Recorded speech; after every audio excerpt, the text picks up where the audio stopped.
ڕانیا شارە جوانەکەی دەشتی بتوێنە کە دەشتەکەی بە یەکێک لە خاکە بە پیت و بەهادارەکانی کوردستان دادەنرێت.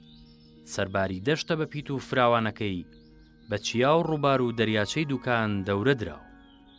لە بەشی باکووری ڕۆژهەڵاتەوە بە چیای کێوەڕەش گەمارۆ دراوە کە 1200 مەتر لە ئاستی ڕووی دەریاوە بەرزە و لە ڕۆژهەڵاتەوە بە چیای ئاسۆس و لە باشووری ڕۆژئاوەوە چیای کۆسرەت و لە ڕۆژئاواشەوە چیاکانی حاجیلە و ماکۆک دەوریانداوە. ئەمە ژوای کردووە سروشتێکی جوان بە ناوچەکە ببەخشێت.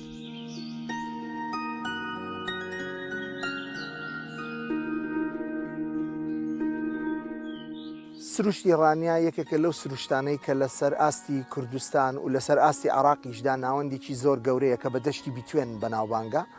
دەشتی بیتوێنیش خەسڵەتەکانی ئەوەیە کە بە هەر چواردەوری چیایە، چای ئاسۆسە، ماکۆکە، چێوە ڕەشە و ئەمانەش ژینگەیەکی وای بۆ فراهەم کردووە کە لە ئاو و لە دارستان و لە سەوزایی ببێتە ناوەندێکی زۆر باش بۆ ئەوەی کەش و هەوای ناوچەکە بە جوانی پیشان بدات.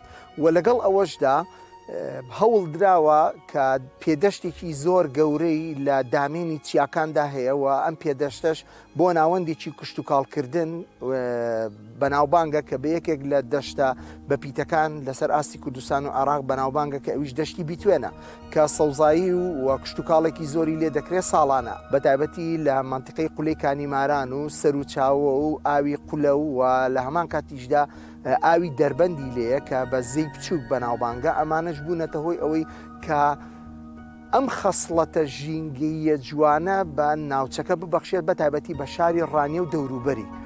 ئێرە پارێزراوترین ژینگەیە بۆ ئاژەڵ و بۆ باڵندە و بۆ سەوزایی کە لە ناوچەکەدا ماوەتە.